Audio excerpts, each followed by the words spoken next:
Good afternoon. Thank you, everyone.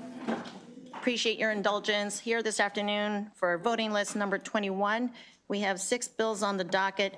We're going to hop around here. We have George, who's with us here this afternoon from Ways and Means. We're going to begin with Senate Bill 388, the Decade Act.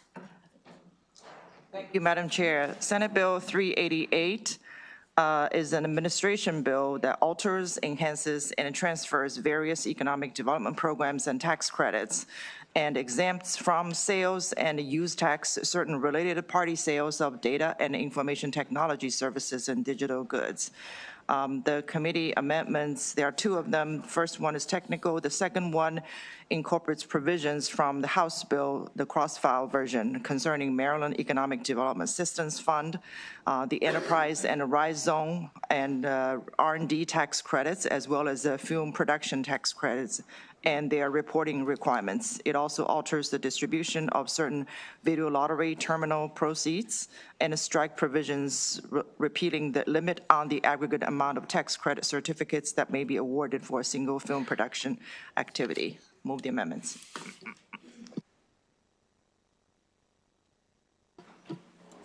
Senate Bill 388 has been properly motioned favorable as amended and second. Any discussion? Delegate Weigel. So you said it amended the film credits. What does it do? Because before it raised them from 10 to 30 million, is that still in there? It raises the threshold of how much we can allocate for film tax credits. And that's the same? Delegate, if I may, Yeah. Delegate Chief. George, would you mind? Thank you.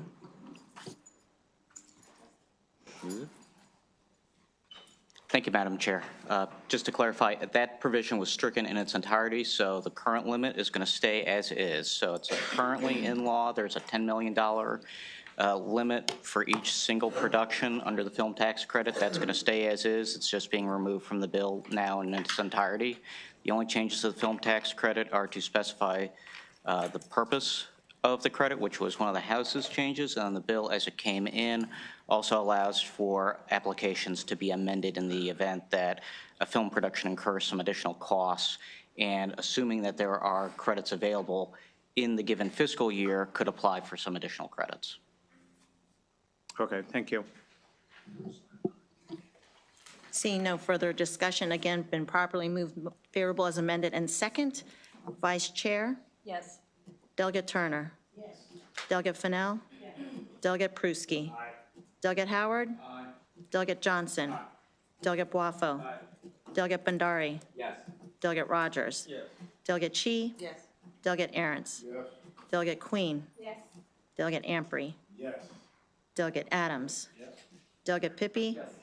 Delegate Crosby's excused. Delegate Rose? Yes. Delegate Weigel?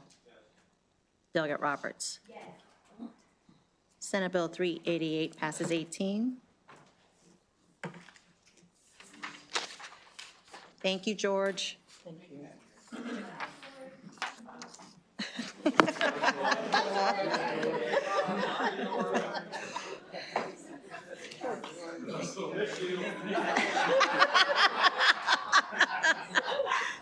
Oh, yes.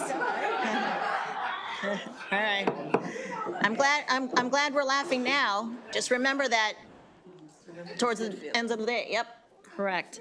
Okay, members, we're going to jump back up to Senate Bill 94. Senate Bill 94 is the Earned Wage Access Bill. We passed a version of this out last year. This year, the changes, this is a departmental bill that is making sure we shore up our consumer protections and remove the tip provision. I know there was some question about safe harbor being needed, but we have talked to several entities and made it sure that the legislature's intent is that any issues related to this legislation, no actions would be taken until the version goes into effect now. Senate Bill 94 has been properly moved favorable and second. Vice Chair? Yes. Delegate Turner? Yes. Delegate Fennell? Yes. Delegate Pruski? Aye. Delegate Howard? No. Delegate Johnson? Delegate Boifo? Aye. Delegate Bandari? Yes. Delegate Rogers? Yes. Delegate Chi? Yes. Delegate Aarons? No. Delegate Queen? Delegate Amprey. Yes. Delegate Adams. No. Delegate Pippy. Delegate Crosby is excused. Delegate Rose. Delegate Wyval. Delegate Roberts. Senate Bill 94 passes 12.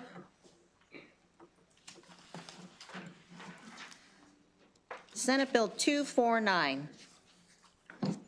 Thank you, Madam Chair. Senate Bill 249, tobacco products licenses, additional licensure for electronic smoking devices. Requires any person with a cigarette business license or other tobacco products license that is seeking to manufacture, distribute, or sell electronic smoking devices to also obtain a license to manufacture, distribute, or sell electronic smoking devices. Senate Bill 249 has been properly motioned favorable and second. Any discussion? Delegate Pippy. Chair, so I was looking through the bill and some of the testimony. And I just had some concerns about the conflicting licenses and enforcement. And I was hoping to reach out to the sponsor. Would it be an issue if I just held this for a day so I can do that and for a possible amendment? If you're about to ask the same thing, we can, okay. Yes, we cannot hold on much longer, but if you could probably have that amendment or your discussion take place before tomorrow's voting session, that'd be greatly appreciated. Perfect. I appreciate it. Thank you. Senate Bill 249 is on hold till the next voting session. Next is Senate Bill 365.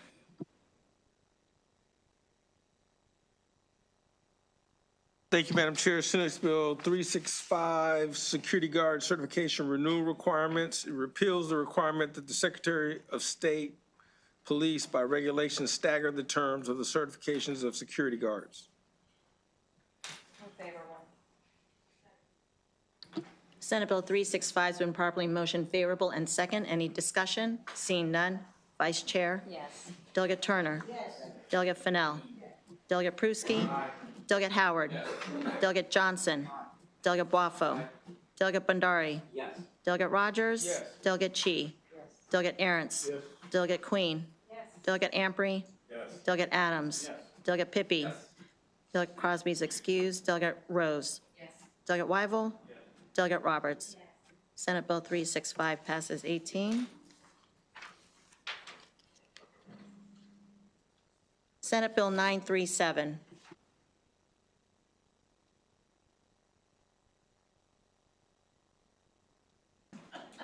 That's me. I'm trying to understand why his lights on. Oh, You got a question afterwards? You getting ready? You warmed up? he's All just right. very eager.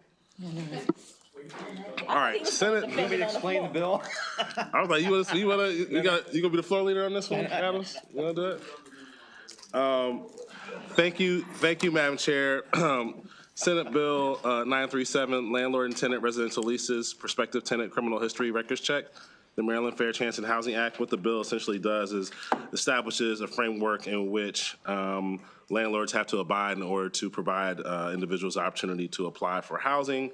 Certain steps from where they have to provide a conditional offer before they can do a background check. And then there's a whole bunch of stipulations of how you work through in order for that person to have access to opportunity to accept that offer, or for the landlord to make a decision that that they're not going to continue with that offer. However, there have been several amendments. There's been a lot of back and forth between the advocates and the housing communities, which I think that we've come to a really good resolution here. The first amendment is super technical. The amendment number 2 does several things. Strikes a provision that made a violation of the bill an unfair, abusive, or deceptive trade practice. So that's no longer within the bill. Permits landlords under certain circumstances to consider specified convictions outside of the state. So those convictions that are previously the bill covered Maryland, but if you do something illegal outside of the state, as long as it's captured under Maryland law, it would still be applicable as well. And lastly, strikes the requirement that the Office of Tenant and Landlord Affairs collect specified data related to complaints filed under the bill. So with that said, I guess I'll ask someone to move the amendments. Amendments have been adopted and second. Any discussion? Delegate Adams. So I have an amendment, and it appears that the committee took many of the amendments that were being proffered by the industry landlords. There was one that was not taken, so I can either describe it the best way I know how, or I can ask MMHA to come up and explain the amendment. But in short, what we're concerned about, I think, is that there is a conviction and then there's a time frame where a person serves their time. And so under my amendment, the time frame that exists under the bill would start once the person has served their time and doesn't roll from the date that they are convicted. And the problem that I'm trying to resolve in the amendment is that you're going to have some felonies that have, say, a 90-day period, for example, where they're in jail for 90 days. And if we have this period of time that exists, think about what happens after that person leaves jail after 90 days. They were affected by this bill for the full length of that time frame. Compare that against a person who's convicted and spends 5 years in jail. The moment they come out of jail under the bill, they'd be able to get housing or get relief under the legislation. And so I see sort of this dichotomy where if you take the amendment, I think we're trying to say that there's a little bit more fair play amongst those that get a felony with a short time in jail versus the ones that are the more serious crimes that have been in jail for years. Now, that's my best crack at doing this, and if it sounds interesting, then great, let's vote the amendment, but that's the purpose of it. I'll offer some words real quick, and I think the vice chair will also probably offer some words on this. So Okay. First, I have to thank the gentleman to my right for providing. No, I'm joking. No, so look, I think we discussed the amendment. I think what the amendment's trying to accomplish, I understand it, but I think ultimately, if we were to take this amendment, it actually would have somewhat of the reverse effect, in that those who have committed crimes that require less time in prison would actually have to have their clock start later. So honestly, what ends up happening is that those who have 2 or 3 or 4 or 5 year convictions, I know we always think of like criminals because we watch too much TV that we think everyone goes to jail for 15, 20 years, when the reality is a lot of people go to jail for 2, 3, 4 years. And the reality is with this amendment, I think it would actually restart the clock in a way that would actually not benefit them. I think the vice chair can expand upon that if she'd like to. If Madam Chair would allow. Madam Chair. Thank you, Madam Chair.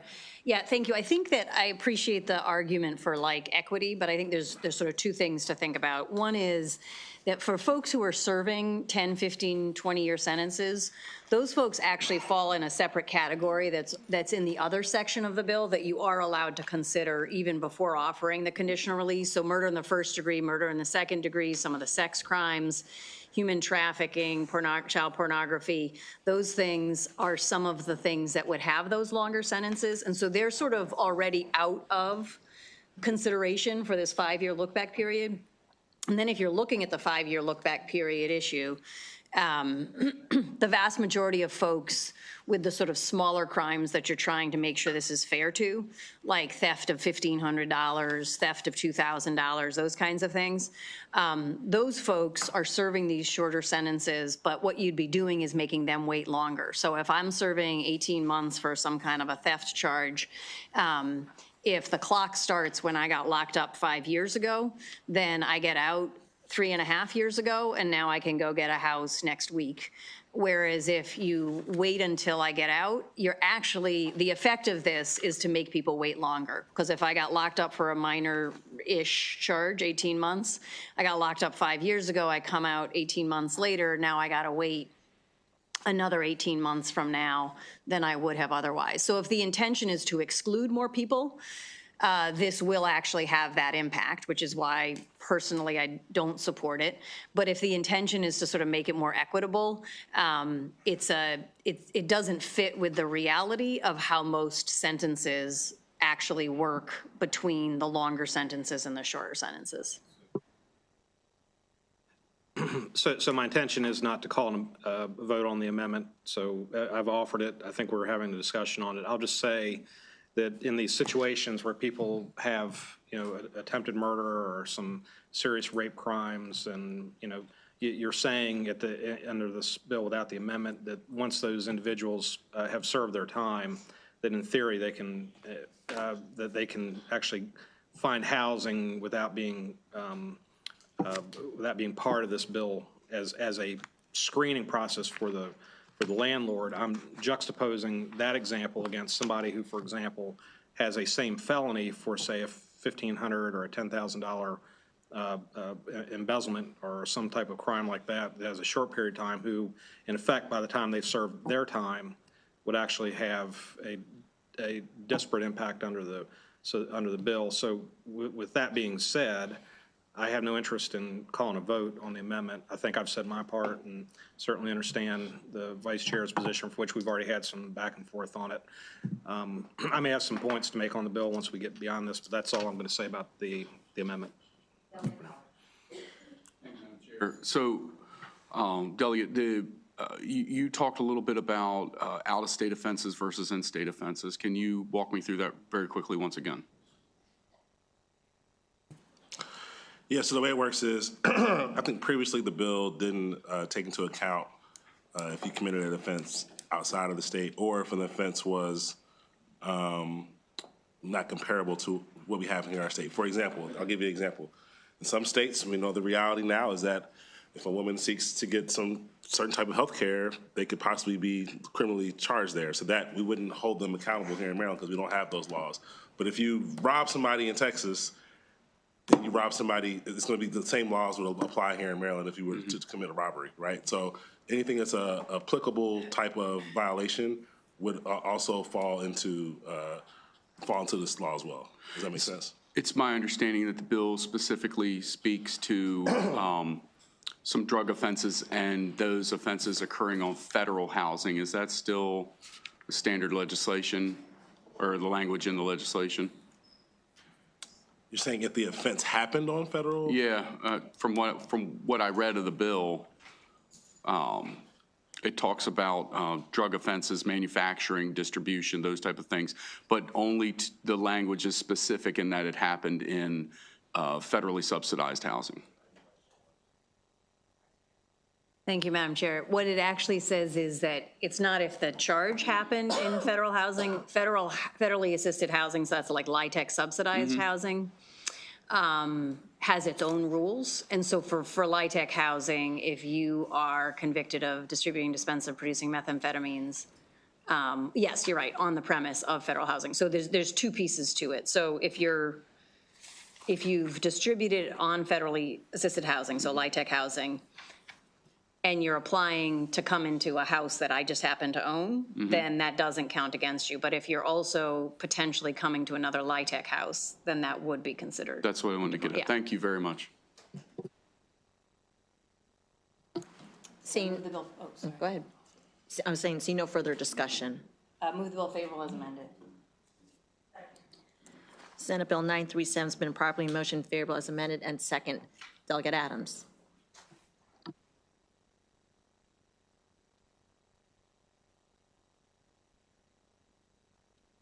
Waiting for mine. So on the bill, committee members, in the past, Andrew Harrison has brought bills related to predetermination review for screenings for licenses, and I've supported that idea because I believe once a person serves their time, they have a right to go back into society, do the things that they want to do, and what more is important than housing. And you know, while I'm not going to get into a long discussion, I know somebody that provides housing, and I know the practice that relates to making these sort of decisions. So on its face, a bill like this makes sense to somebody like me who has to make decisions on a regular basis related to why you provide housing, what are the qualifiers that relate to making those decisions. And so under the bill, it reminds me a lot like the predetermination bill for licensing. It's not requiring the departments to issue the license. It just requires that a person get a shot of getting a proper review and screening, which I believe on its face is right. So for the moment, I'm going to vote for the bill because I believe in the intention of what it is. I'd like to understand better when it gets to the House floor what the concerns might be, because I'm sure there will be concerns about it. What I have said in the past and what I've said on the House floor is that this bill plus the bill that we passed last week are difficult at best to marry, because if you, as a landlord, take a shot with somebody and say, we're going to give you a chance. We understand the background. We understand what it is that you've done to pay your debt to society. And we're going to take this shot. If it doesn't work out, and many times it doesn't work out, there has to be the ability for a landlord to say, it didn't work out. At the end of the lease term, we're just not going to renew the lease, all right? That is the easiest way for a landlord to resolve difficult circumstances. So with this bill, plus the other bill that relates to fair, equitable termination, non-renewal of leases, I think it's a difficult policy. And moving forward, I'm mildly curious what's going to end up happening in the Senate on that bill. But for now, I'd like to just suggest to the committee that this is not as difficult to apply in a business sense than it was when it was first proposed. And with a lot of these amendments, less the one that I would like to have seen us take, it's a bill that I can live with, and I think I understand the bill's sponsor and what they're trying to do. So,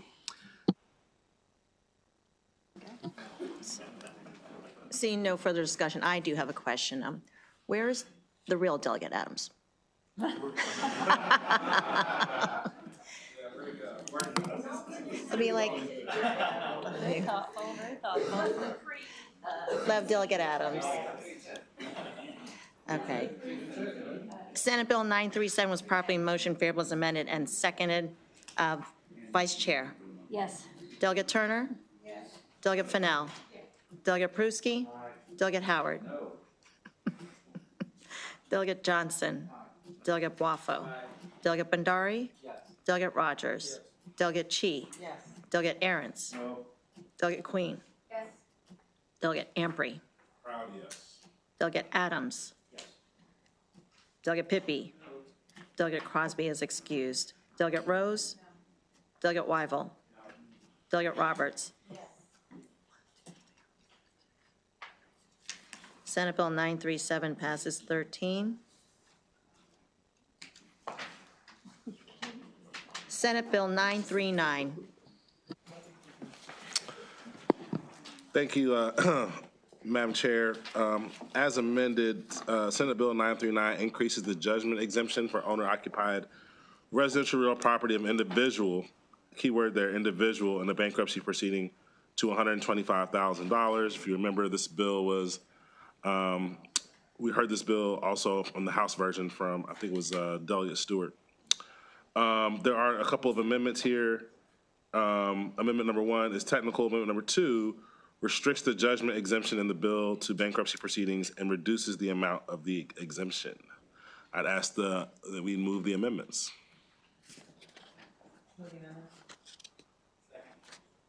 The amendment's been properly moved and second. Delegate Roberts. Oh, I didn't realize it happened. Okay. I just wanted to know what it was reduced to.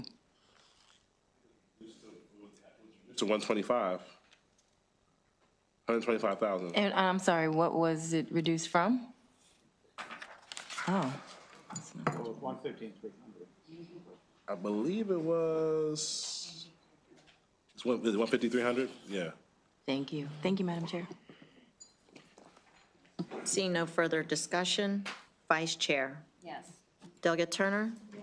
Delegate Fennell? Yes. Delegate Pruski? Aye. Delegate Howard? Yes. Delegate Johnson? Aye.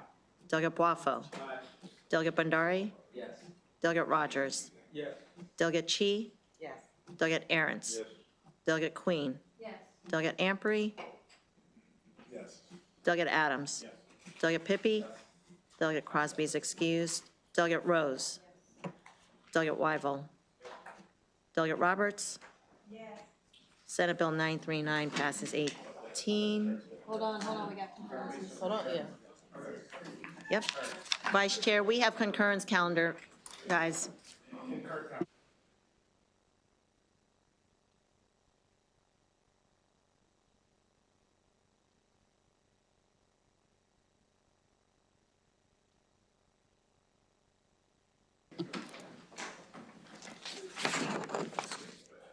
House Bill 149 is the Fire Prevention Assistant Fire Marshal's bill. Move to concur.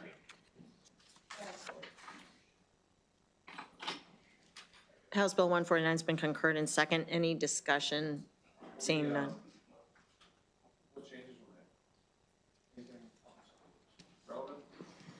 There was Vice Chair. Sorry, thank you, Madam Chair. There was a AOBA request to add language that aligned the definition of significant renovations to tie it also to a county's definition of significant renovations. It's like one line.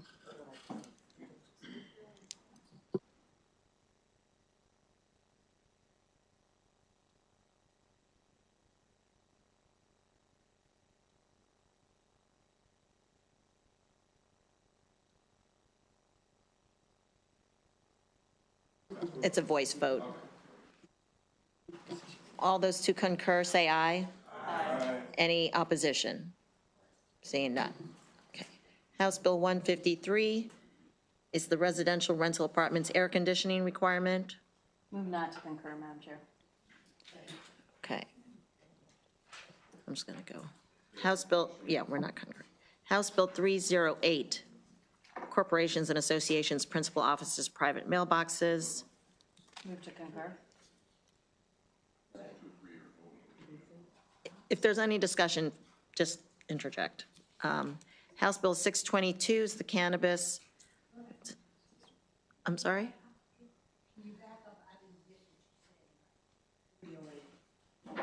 We move to concur.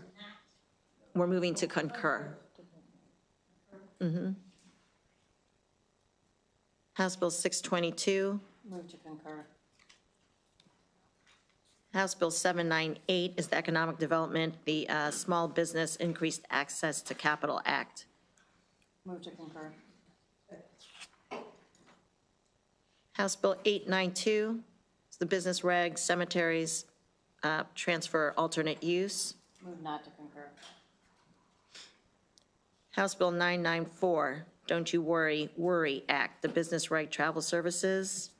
Move to concur.